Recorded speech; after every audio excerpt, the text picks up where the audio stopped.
বাঙালির অন্যতম প্রিয় শহর বোলপুর কি শান্তিনিকেতনে এর আগে হয়তো আপনারা অনেকবারই গেছেন। সেই সঙ্গে সঙ্গে হয়তো আপনারাও লক্ষ্য করেছেন সময়ের এবং কালের পরিবর্তনে আজ বোলপুরেরও অনেক পরিবর্তন। আজকের ব্লগে আপনাদেরকে দেখাবো কি করে আজকের দিনও বোলপুর কি শান্তিনিকেতনে গিয়ে আজ থেকে 15-20 বছর আগেকার বোলপুরে কি শান্তিনিকেতনের যে ভাইবটা ছিল সেটা এখনো পাবেন। সেই সঙ্গে বলে রাখি এটি আমাদের রোড ট্রিপ ছিল। তো কোন রুটে গেলে বোলপুর ভালো রাস্তা পাবেন, সময় কম লাগবে এবং বোলপুরে গিয়ে কোথায় থাকবেন, পুরো ডিটেলসটা থাকলো এই ব্লগে। আশা করছি আপনাদের ভালো লাগবে। Very good morning friends. আজকে 23শে জানুয়ারি 2026, বাঙালির সরস্বতী পুজো এবং বাঙালির ভ্যালেন্টাইন্স ডে দিন আমরা শুরু করলাম আজকের জার্নি আমাদের বোলপুরের উদ্দেশ্যে। বোলপুর আমি আমার মতো করে এবার আপনাদের দেখাবো, কোথায় থাকছি, সেখানকার রিভিউ এক্সপিরিয়েন্স সব কিছু আপনাদের সঙ্গে শেয়ার করব। এখন আমরা পৌঁছে গেছি অলরেডি সিঙ্গুরের হাইওয়ে মির্চিতে ব্রেকফাস্ট করব, করে ননস্টপ একদম বোলপুরের উদ্দেশ্যে। আপনারা যখনই দিল্লি রোড ধরে দুর্গাপুর কি বোলপুরের দিকে যাচ্ছেন, আপনাদের জন্য একটা বেস্ট ফুডিং অপশন দিই, যদিও এটা বেস্ট, সেটা হচ্ছে হাইওয়ে মির্চি। আমি এই রুটে গেলে সবসময় হাইওয়ে মির্চিতেই খাই। হাইওয়ে মির্চি যদিও বেস্ট, কিন্তু খাওয়া দাওয়ার কোয়ালিটি খুব ভালো। তো আমরা অলরেডি এক রাউন্ড চা খাওয়া হয়ে গেছে, আর টেবিলে আমাদের ফার্স্ট অর্ডার চলে এসছে। এই দেখুন, ডোসার সাইজটা একবার দেখুন। আমি যদি একটা পাওভাজি বলেছি, পাওভাজিটা এখনো দেয়নি, খুব ভিড় আজকে, অনেকক্ষণ টাইম নেবে, দেখা যাক কতক্ষণে আসে এবার নেক্সট অর্ডার।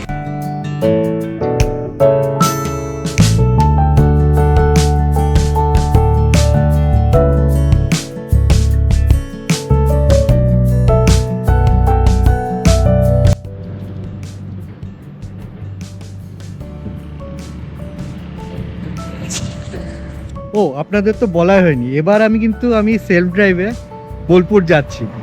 অনেকদিন পর সেলফ ড্রাইভ করে বোলপুর যাচ্ছি, প্রায় 1.5 বছর পর। আচ্ছা, বোলপুর যে আসবেন আপনারা, কোন রুটে আসলে সুবিধা হয় অনেকেরই একটা প্রশ্ন থাকে। তো সেক্ষেত্রে বলি, বোলপুর আসার কিন্তু দুটো রুট আছে। এক হচ্ছে আপনি কলকাতা থেকে বর্ধমান আসুন, বর্ধমান থেকে ডান দিকে 105 শিব মন্দির হয়ে ভেদিয়া রোড দিয়ে আপনি চলে যান। সেক্ষেত্রে রাস্তাটা বেশ খানিকটা কম পড়ে, কিন্তু যেহেতু ওটা গ্রাম্য রাস্তা দিয়ে যেতে হবে আপনাদের, অনেকটাই ক্লাচ ব্রেক করতে করতে অনেকটাই টাইম চলে যায়।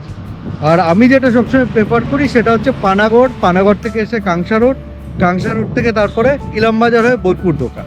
এই রুটে যদি আপনারা আসেন তাহলে আপনাদের প্রায় 25-26 কিলোমিটার মতো বেশি ট্রাভেল করতে হবে, কিন্তু গাড়ির মাইলেজ আপনারা খুব ভালো পাবেন, কারণ এই পুরো রাস্তাটা এখন টারম্যাক বাটার একদম যাকে হয়ে গেছে বলে বলতে পারেন। তো চলুন, দেখা হচ্ছে বোলপুরে গিয়ে ডাইরেক্টলি। আর বোলপুরে কোথায় থাকছি সেটা কিন্তু এখনই রিভিল করছি না, গিয়ে আপনাদের সঙ্গে শেয়ার করব।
বলে রাখি, বোলপুরে যদি আপনারা সস্তায় ল্যাভিশলি থাকতে চান তাহলে ওয়েস্ট বেঙ্গল ট্যুরিজম ডেভেলপমেন্ট কর্পোরেশনের ডাঙাবিতান ট্যুরিজম প্রপার্টিটা চুজ করুন। এটির লোকেশন হচ্ছে আমারকুটি রোডের উপর। রিসর্টে আসলে আপনারা প্রথমেই যেটা নোটিস করবেন, পুরো গ্রিনারিতে ভরা, প্রচুর গাছ, সাজানো গোছানো ফুলের গাছ বলুন, বড় বড় অশ্বত্থ শাল গাছ বলুন, সেসবে ভরা। আর আমাদের যে এই হচ্ছে রুম, ডিলাক্স রুমের ক্যাটাগরি হচ্ছে এখানে। বেরিয়ে হচ্ছে এখানে একটা পুকুর, ওই দিকটা হচ্ছে রিসেপশন এরিয়া এন্ট্রেন্স। চলুন ওদিকটা একটু আপনাদেরকে দেখিয়ে দিই। আর এই রিসর্টটার মানে ধাপে ধাপে, মানে এই ফেসে আছে ফার্স্ট ডিলাক্স রুম, এরপরে হচ্ছে ওদের স্যুট, আর তারপরে হচ্ছে কটেজেস। আর আপনারা হয়তো জানবেন, একটা ইনফরমেশন দিই, এই মানে আমাদের যে সিএম মমতা ব্যানার্জি যদি আসে বোলপুর, তারাপীঠ এইসব এই এরিয়াতে আসলে উনি কিন্তু এই রিসর্টেই থাকেন। ওনার জন্য একটা পার্টিকুলারলি স্যুট আছে, এবং যেটা কোনো ট্যুরিস্টদের দেওয়া হয় না, ওটা সবসময় বুক থাকে ভিআইপিদের জন্য। চলুন প্রথমে এই প্রপার্টিটার রুম ট্যুরটা আপনাদের দিয়ে দিই। প্রথমে ঢুকেই দেখবেন এরকম একটা ছোট্টখাট্ট বসার ঘর মতো আছে। স্যুট টাইপ কনসেপ্ট, যদিও আমি ডিলাক্স রুম নিয়েছি, বাট এটা স্যুট না, কিন্তু স্যুট রুম আছে এদের আলাদা। তো প্রথমেই এখানে বসার জায়গা, এখানে একটা ফ্রিজ আছে ভেতরে, কেটেল দেওয়া আছে, টিকিট দেওয়া আছে। এরপরে আছে আমাদের বেডরুমটা, এখানে খুব সুন্দর সাজানো গোছানো একদম যাকে বলে। টিভি আছে, একটা ফুল ফ্লেজ ওয়ার্ড্রপ দেওয়া আছে এখানে, এবং এই হচ্ছে ওয়াশরুম, যথেষ্ট neat and clean. West Bengal tourism থেকে এটা এক্সপেক্ট করা যায়। এবং এই রুমটার ট্যারিফ হচ্ছে 3400 উইদাউট জিএসটি। জিএসটি 5% জিএসটি দিয়ে বাকিটা ক্যালকুলেশন হয়। আর চলুন এবার বাকি প্রপার্টিটা আপনাদেরকে একটু ঘুরে দেখাই। এই রিসর্টটা অ্যাকচুয়ালি সিচুয়েটেড বল্লভপুর ফরেস্টের ভেতরেই বলতে পারেন। এখান থেকে সোনাঝুরি হাট পায়ে হাঁটা ডিস্টেন্সে। যদিও এটা পেড প্রমোশন না, তবুও বলছি, বোলপুরে কিন্তু ওয়েস্ট বেঙ্গল ট্যুরিজমের এখন 3টে প্রপার্টি আছে। যেটা হচ্ছে, প্রথম হচ্ছে শান্তবিতান, একদম শহরের মাঝখানে। যারা একটু শহরের মাঝখানে ইজিলি সব কিছু অ্যাক্সেসেবল সেরকম জায়গায় থাকতে চান, তাদের বলবো শান্তিবিতানে থাকতে। ওদের প্রচুর রুম, বেশি অনেক রুমও আছে এবং পাওয়া যায় অ্যাভেলেবেল। এই প্রপার্টিটার পার্টিকুলারলি রাঙাবিতানের প্রপার্টি কিন্তু রুম অত সহজে পাওয়া যায় না। তো যারা প্ল্যান করছেন যে এখানে এসে থাকার, তাদেরকে বলবো একটু আগে থেকে বুক করে নিতে।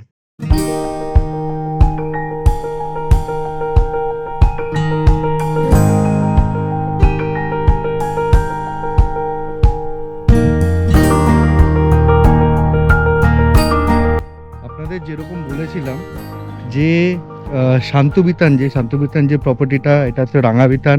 আরেকটা নতুন হচ্ছে বোধহয় বাউল একাডেমি নাকি এরকম নাম, নতুন হচ্ছে ওয়েস্ট বেঙ্গল ট্যুরিজমের প্রপার্টি।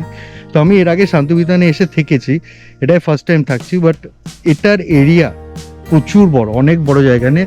শুধু তাই না, এই রিসোর্টটার ভেতরে ইটসেলফ যেন মনে হচ্ছে একটা ফরেস্ট আছে, দেখতে পাচ্ছেন পুরো একদম ফরেস্টে ভরা আমার বাদিকটা। আজকে জানুয়ারি মাসের 23 তারিখ, আর এই সময়টায় বলে না ওই পাতা ঝরার টাইম। তো সেই কারণে চারদিকে আমরা আস্তে আস্তেও দেখছিলাম ইলামবাজারের পরের যে জঙ্গলটা, সেখানেও প্রচুর বড় বড় গাছ থেকে পাতা ঝরছে। এবং এখানে ওই জঙ্গলে এসে দেখতে পাচ্ছিস চারদিকে শুকনো পাতায় পুরো ভরা। খুব সুন্দর ওয়েল মেনটেন এই গাছগুলো রেখেছে এখানে। তো ঘড়িতে প্রায় 3টে বাজে। আমরা দুপুরে লাঞ্চ টাঞ্চ করে একটুখানি পাওয়ার ন্যাপ নিয়ে নিলাম, নিয়ে এখন আমাদের গন্তব্য হচ্ছে সোনাঝুরির হাট। বোলপুরে আসবে বাঙালি ঘুরতে, কলকাতার বাঙালি ঘুরতে, আর সোনাঝুরির হাট যাবে না সেটা তো হয় না। আজকে আপাতত আমাদের ডেস্টিনেশন হচ্ছে সোনাঝুরির হাট। শুধু একটু হাটটা ঘুরে নিই, আর সেই সঙ্গে সঙ্গে যদি পাই, যেহেতু আজকে সরস্বতী পুজো, আশেপাশের কিছু সরস্বতী পুজো মণ্ডপও দেখানোর চেষ্টা করব। আমি জানি না এখানে সরস্বতী পুজো কেমন হয়, কারণ ফার্স্ট টাইম আমি সরস্বতী পুজোর দিন বোলপুরে আসছি।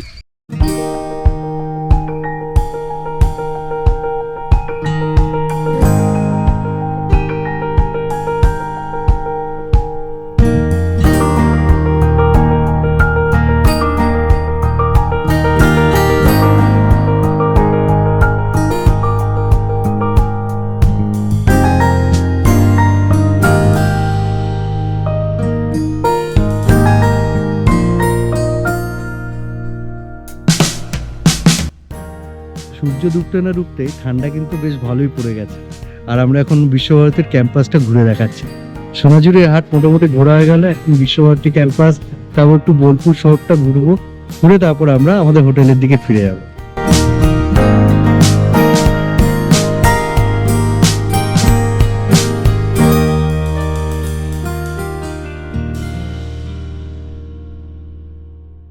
দিনের আলো অন্ধকার হতেই রাঙাবিতানের কিন্তু একটা অন্যরকম ভিউ পাওয়া যায়। ব্যাকগ্রাউন্ডে আপনারা দেখছেন যে পুকুরটা আছে, সেখানে মানে just water show and light show হতে বলতে পারেন, সাউন্ড নেই এখানে, শুরু হয়ে গেছে এবং পুরো রিসোর্টটাই খুব সুন্দর আলো দিয়ে সাজানো আছে। একটু পরে এখানে বাউলদের লোকসঙ্গীত শুরু হবে, 1 ঘন্টার শো হবে, এটা 7টা থেকে 8টা হয় প্রত্যেক দিন, বোধহয় কি উইকেন্ডে হবে, আর মেবি আজকে 23 তারিখ স্পেশাল ডে আছে, পুরো রিসোর্ট ফুল, সে কারণে। চলুন একটু রিসোর্টটা ঘুরে আমরা চলে যাই বাউলের গান শুনতে।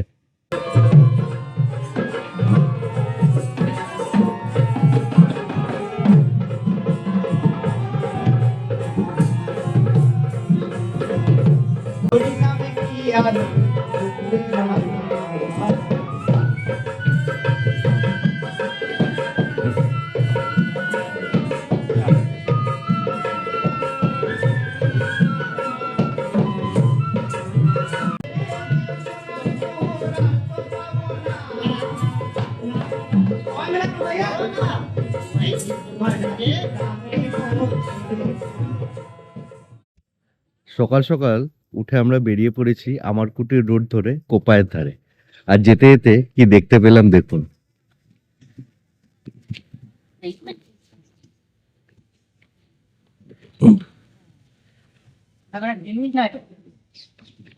এখানে বড় বড় জ্বালায় খেজুরের গুড় তৈরি হয়, খেজুরের রস থেকে।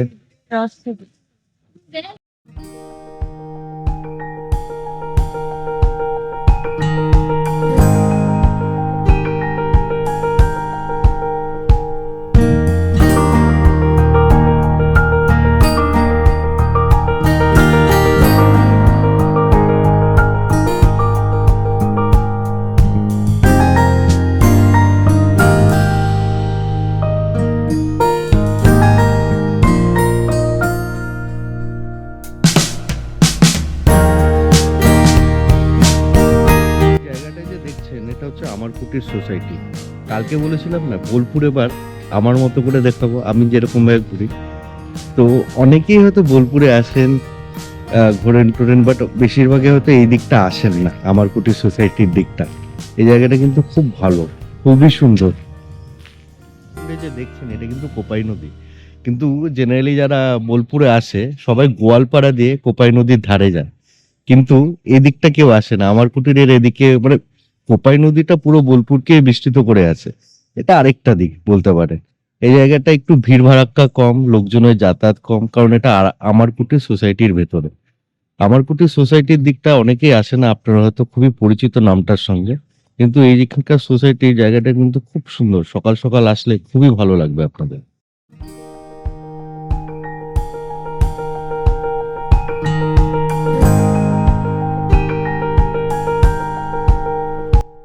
এই জায়গাটায় আসলে এখনো বোলপুরের মানে পুরোনো ভাইব, বোলপুর বলতে যা বোঝায় সেটা কিন্তু এখনো পাবেন। এখনো এই জায়গাটা অতখানি কমার্শিয়াল হয়নি। বোলপুর বলতে এখন লোকজন যেরকম ভাবে সুইমিং পুল আর রিসর্ট ফিসর্ট, সেগুলো কিন্তু এখানে একদমই নেই। একদম পুরোনো ভাইবে বোলপুরের কথা চলছে এই জায়গাটা। তো আমরা রাঙ্গাবিতান থেকে বেরিয়ে গেলাম, মানে চেক আউট করলাম।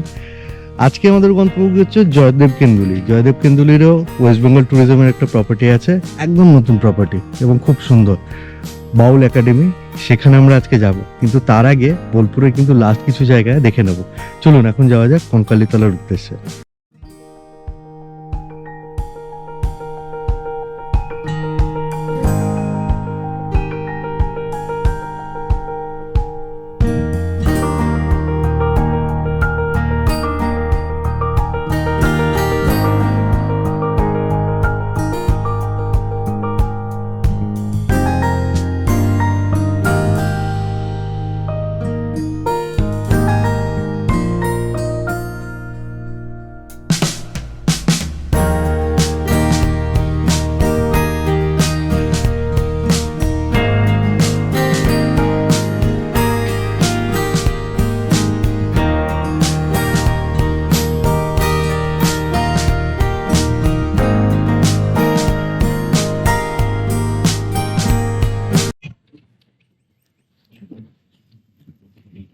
বোলপুরে আসলে কিন্তু কোপায়ের ধারে বসে মুড়ি ঘুগনি আর চপ মিস করবেন না, এখানকার কিন্তু এটা স্পেশালিটি। আমি যতবারই বোলপুর আসি ততবারই সকালবেলা কি কোনো একটা টাইমে এসে এখানকার মুড়ি ঘুগনি কিন্তু আমার খাওয়া চাই। তো কঙ্কালীতলা ঘুরে আমরা অলরেডি কোপায়ের ধারে চলে এসেছি, বসে আছি এখন এই বটবৃক্ষ তলে।